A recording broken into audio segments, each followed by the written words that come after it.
Debate central में आपका एक बार फिर स्वागत है। आज चर्चा हम कर रहे हैं बस्तर क्या चाहता है, बस्तर कैसा विकास चाहता है। क्या बस्तर विकास का वो मॉडल चाहता है जो कि पूरा देश उसे देना चाहता है, जो देश राज्य की सरकार उसे देना चाहती है, एक के बाद एक शहरों पर आधारित विकास जिसमें चमचमाती सड़कें होती हैं, अस्पताल हैं, स्कूल हैं, बड़ी बड़ी इमारतें हैं, या बस्तर जहाँ है वहाँ सुख शांति से जीते हुए रोजगार पाना चाहता है, सेहत पाना चाहता है, अपने गांव तक पहुँच चाहता है, साफ पानी चाहता है, क्या चाहता है बस्तर। इस पर हमारे साथ हमारे कुछ मेहमान पहले से जुड़े हुए हैं। नए मेहमान नितिन भंसाली जी, कांग्रेस नेता, हमारे साथ जुड़े हैं, उनका स्वागत करते हैं। ज्ञान सिंह गौर जी, सर्व आदिवासी समाज से जुड़े हुए हैं। निश्चय वाजपेयी जी, बीजेपी से जुड़े हुए हैं। एक बार फिर हम अपनी चर्चा पर वापस लौटते हैं। नितिन भंसाली जी, चर्चा इसी बात पर चल रही थी कि आखिर बस्तर का विकास हो कैसा, उसका मॉडल कैसा हो। क्या ये वो मॉडल हो जबकि पूरी दुनिया इंडस्ट्रियलाइजेशन के बाद चाहती है, जहाँ पर कि माइनिंग हो, सड़कें पहुँचें, बड़ी बड़ी इंडस्ट्री कायम हो, उसमें लोगों को रोजगार मिले, या बस्तर एक ऐसा मॉडल बने जहाँ की समृद्धि जो है, उसकी सांस्कृतिक विरासत, उसके रहन सहन, उसके खान पान, उसके जीने के तौर तरीके से ज़्यादा छेड़छाड़ किए बिना मिले। आपकी राय में बस्तर को कैसा विकास चाहिए? देखिए, बस्तर, छत्तीसगढ़ का बस्तर नक्सली घटनाओं के नाम से ही जाना जाता था। जी पर जिस प्रकार मैं अपने 4 साल के कांग्रेस सरकार के कार्यकाल की बात करूंगा, जो बस्तर को चाहिए था वो बस्तर को मिला।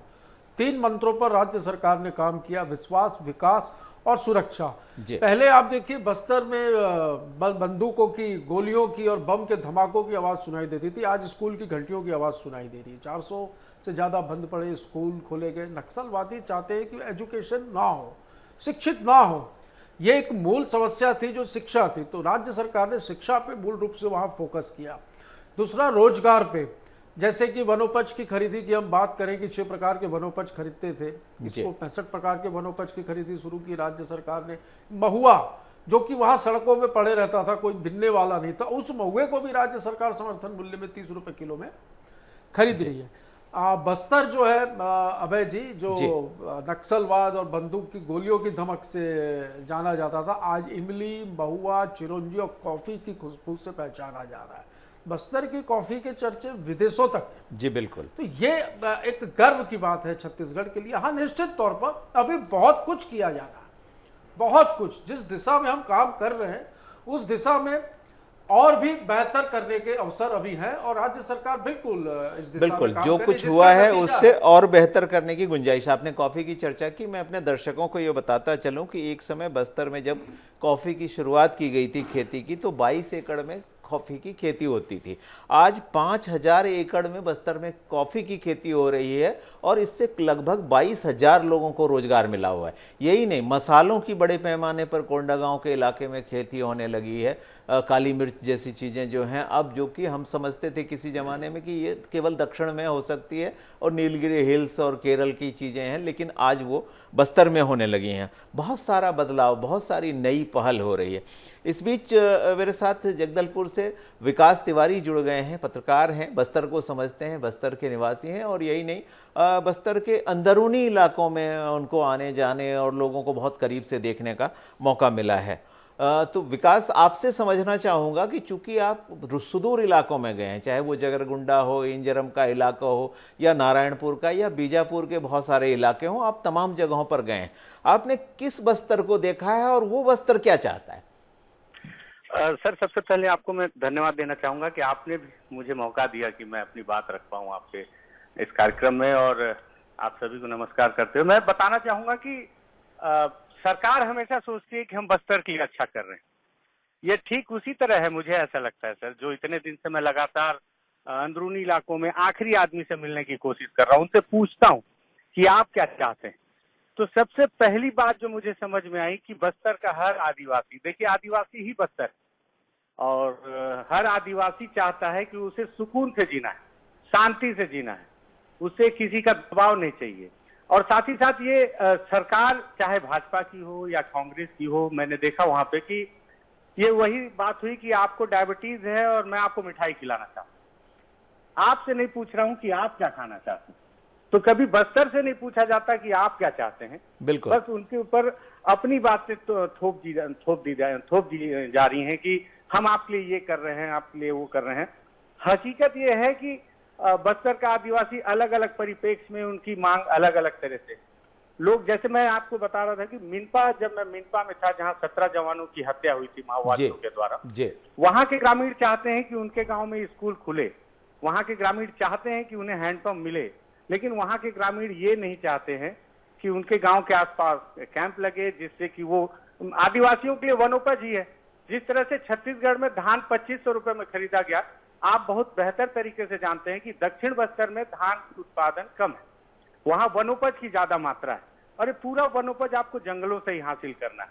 लेकिन वही जंगल में जाना आपके लिए इसलिए दुभर हो जाता है क्योंकि कई बार आप असमंजस में पड़ जाते हैं। कई बार ऐसी कई सैकड़ों घटनाएं हैं कि जब आप जंगलों में हैं और फोर्स आती है और आपको कई दफे बिल्कुल ये एक जो मुद्दा उठाया आपने विकास, ये गंभीर चिंता का विषय है, क्योंकि जो दिक्कत आती है जो मैदानी इलाकों की फोर्स की बात मैं खास तौर पे करूंगा, क्योंकि सीआरपीएफ के जवान अगर तैनात हैं तो वो आमतौर से मैदानी इलाकों से आते हैं। मैंने भी इस चीज़ को महसूस किया है कि जब आप मैदानी इलाकों से घनघोर जंगलों के इलाके में आते हैं जहाँ का रहन सहन, खान पान, रीति रिवाज बिल्कुल डिफरेंट होता है, तो आपके लिए ये समझ पाना बहुत मुश्किल होता है कि ये आदमी जो तीर धनुष या लेके चल रहा है वो कोई नक्सली नहीं है, वो एक आम जो आदिवासी है उस इलाके का, बस्तर का निवासी है, और ये वर्षों से या कहें पीढ़ियों और सदियों से अपनी सुरक्षा के लिए वो उसे लेके चलता है। तो ये जो विश्वास का संकट होता है, ये बस्तर के विकास में कितना बाधक है? बहुत ज्यादा बाधक है। और सबसे बड़ी बात यह है कि आज तक मैंने हर बार इस बात का जिक्र किया है, अपने कई वीडियोस में मैंने इस बात को कहा है कि अगर बस्तर में आपको विकास और सुरक्षा चाहिए तो आदिवासियों को अपने भरोसे पे मत लीजिए, आदिवासियों के भरोसे पे आपको सरकार को खरा उतरना पड़ेगा। जी, आदिवासियों के भरोसे पर खरा उतरना पड़ेगा। ज्ञान सिंह जी मेरे साथ जुड़े हुए हैं। ज्ञान सिंह जी, आपने अभी विकास की बातें सुनी, फर्स्ट हैंड इंफॉर्मेशन जिसको कहते हैं, आप लोगों के बीच जाते हैं, लोगों को महसूस करते हैं, उनके दुख दर्द को समझते हैं। क्या आपको लगता है कि आदिवासी इतनी सरलता से किसी पर भरोसा नहीं करता कि सरकार जो कर रही है वो उसके भले के लिए कर रही है? बिल्कुल मैं कहना चाहूँगा, जो भाई साहब अभी बोल रहे थे एकदम सही बात बोल रहे थे। आदिवासी एकदम भोले भाले होते हैं, अपने घर से निकलते हैं तो एक टंगिया पकड़ के निकालते हैं कि आते समय कुछ लकड़ी ले आए, या तो तीर धनुष लेके निकालते हैं, कुछ वो कर सकते हैं। लेकिन वही अभी सीआरपीएफ वगैरह जो अभी उनके ऊपर हमला कर देता है, नक्सली बता के उसको मार देता है। अभी बीच में ग्वाल साहब, जज साहब थे, आदिवासियों के हित में जजमेंट सुनाया तो उसको पद से बर्खास्त कर दिया बीच में जी। तो ये सब कई सारा मुद्दा है जी, बिल्कुल। और जितने भी विधायक हैं हमारे बस्तर संभाग के, समाज में आके कभी नहीं पूछे आपको क्या जरूरत है, समाज उनके पास जाता है हमको ये चाहिए, उसके बाद भी जितने विधायक हैं समाज के पास आना चाहिए, आपको क्या क्या चाहिए, सुविधा बिल्कुल। चाहिए, जब जनप्रतिनिधियों को चुनकर भेजते हैं तो लौटकर उनसे पूछें कि उन्हें क्या चाहिए। नितिन जी, मैं एक बार बास्तानार गया था, बास्तानार की हाट, बरसात के दिन थे, बारिश झमाझम हो रही थी और मैंने देखा कि वहाँ सल्फी बिक रही है। तो बड़े कुतूहल से मैं ये देखने गया कि वो सल्फी कैसी होती है और किस तरह से खरीद फरोख्त उसकी होती है। तो वहाँ एक आदिवासी ने, मैं थोड़ा जरा गरिष्ठ पत्रकार था पहले, तो उसने मुझे देखते ही सोचा कि ये कोई सेठ लगता है और उसने कहा कि सेठ पैसा दे दे। मैंने उसे 10 रुपये निकाल कर दिए और वो इस तरह से झूम कर नाचा कि मैं ये सोचने पर विवश हो गया कि क्या 10 रुपये की एक छोटी सी रकम किसी को इतनी खुशी दे सकती है। इसकी चर्चा मैं अक्सर लोगों से करता हूँ और जो इस बात का सूचक है कि बस्तर के आदिवासी को बहुत ज़्यादा नहीं चाहिए, वो थोड़े में संतुष्ट है, जिसको कहते हैं ना कि आहा ग्राम में जीवन भी क्या है, थोड़े में संतोष यहाँ है। तो आप, जब सरकार आपकी है, आप खुद भी जाते होंगे बस्तर, आपको क्या लगता है बस्तर के उन आदिवासियों को क्या हम शहर का विकास पहुंचाएं या विकास का वो मॉडल उनके बीच से जनरेट करें? देखिए, जैसा कि मैंने अभय जी बताया कि बस्तर जो है वो नक्सलवाद के नाम से जाना जाता था, आज पर्यटन, इमली, महुआ, कॉफ़ी की खुशबू से पहचाना जाता है। रोजगार नए सृजन हुए। आज बस्तर एक, आप खुद ही देख लीजिए कि आप लोग टीवी चैनल्स में जो रिपोर्टिंग करते हैं, रिपोर्टिंग में देखिए नक्सलवादी घटनाओं की खुद ही कमी आ गई है। आज जो है पत्रकार जो है वो बेखौफ बस्तर जा सकते हैं, रिपोर्टिंग कर सकते हैं। विश्वास जो होना चाहिए, और निरंतर बस्तर के आदिवासियों ने देखिए इन 4 वर्षों में उनके आशीर्वाद से ही तो सरकार बनी है। तो बिल्कुल उन्होंने जो भरोसा जताया वो भरोसा भानु प्रतापपुर में भी सिद्ध हुआ। यदि और कुछ ऐसी, आप जैसे आपके चैनल में 2 लोग जुड़े हैं जो समाज कि विभिन्न क्षेत्रों से आते हैं और ये बस्तर के भीतर के क्षेत्रों में भी जाते हैं और वहाँ की चीज़ों को देखते हैं।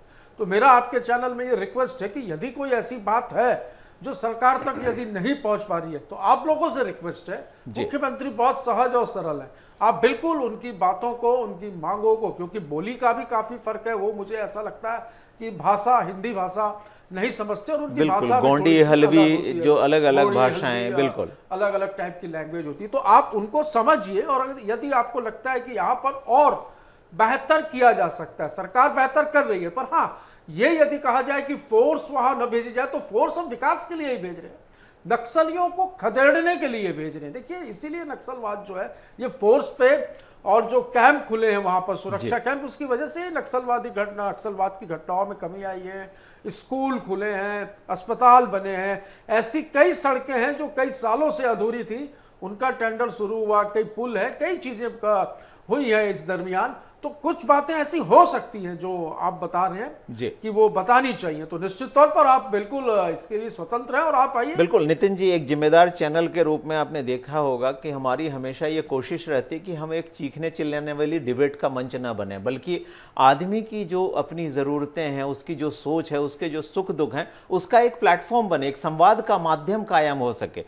निश्चित जी, आपसे भी समझना चाहूँगा, जो मॉडल हम चाहते हैं कि बस्तर को हम एक नया जीवन देना चाहते हैं, तो वो फोकस कहाँ होगा? एक पार्टी के रूप में आपकी क्या सोच रहेगी, क्या किन चीज़ों पर आप फोकस करेंगे ताकि बस्तर की संस्कृति, सभ्यता, खान पान, रिवाज, संस्कार भी, जो रहन सहन है, वो भी नष्ट ना हो और विकास भी पहुंचे, संपन्नता भी पहुंचे?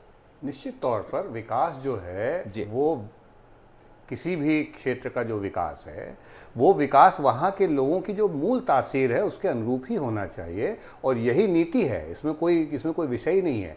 गुलाब के फूल को, गुलाब के पौधे को किस तरीके से हम और अच्छा पल्लवित करें, तो भैया उसको आप खाद भी दीजिए, पानी भी दीजिए, लेकिन गुलाब को गुलाब भी रहने देना होगा ना।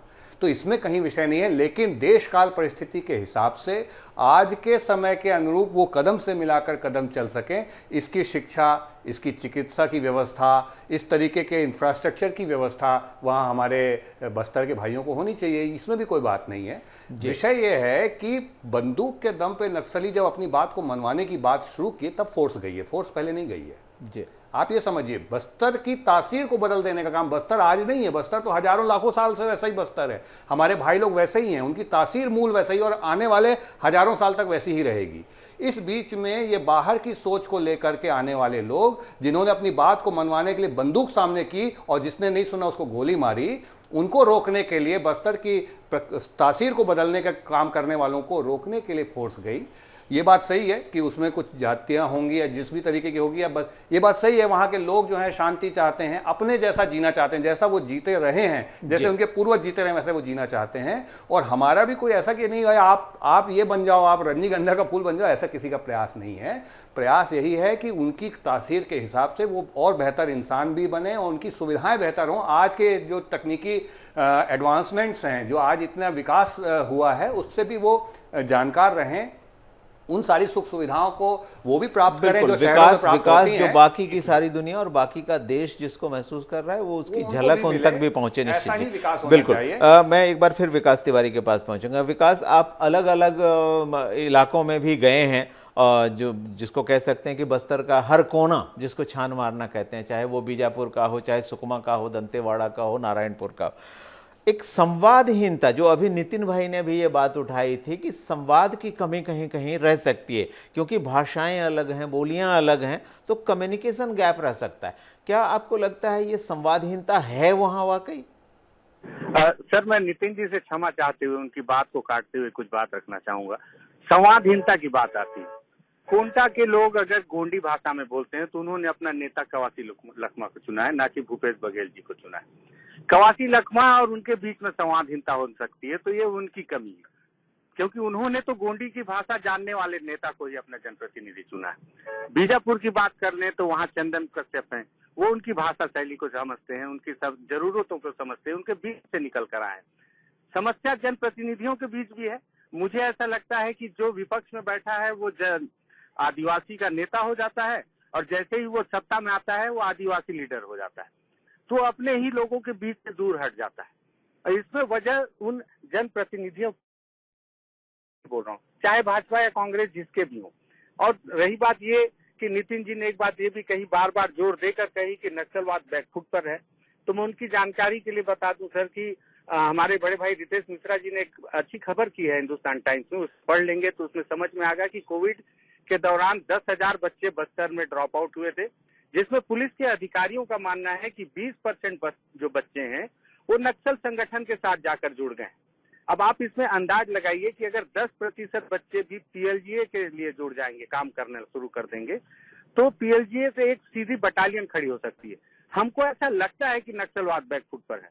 अगर नक्सलवाद बैकफुट पर है तो बीते दिनों उन्होंने चारू मजूमदार की जो मनाई थी, वर्षगांठ मनाई थी, उसमें सीसी मेंबर लेकिन विकास एक चीज तो फिर भी समझनी पड़ेगी कि अगर मैं आपको 2018 के पहले के आंकड़ों और आज के आंकड़ों की तुलना करने को कहूं तो आप भी इस बात को मानेंगे कि पहले जहां एक साल में 500 से 600 नक्सली घटनाएं होती थी, हिंसक वारदात होती थी, वो आज घटकर 150 के आसपास 147, 148 ऐसे सिमट गई हैं। तो आखिर अगर नक्सलवाद बैकफुट पर ना माना जाए तो इसे क्या माना जाए कि नक्सलियों से किसी सदाशयता की उम्मीद तो हम कर नहीं सकते। तो घटनाएं कैसे होंगी?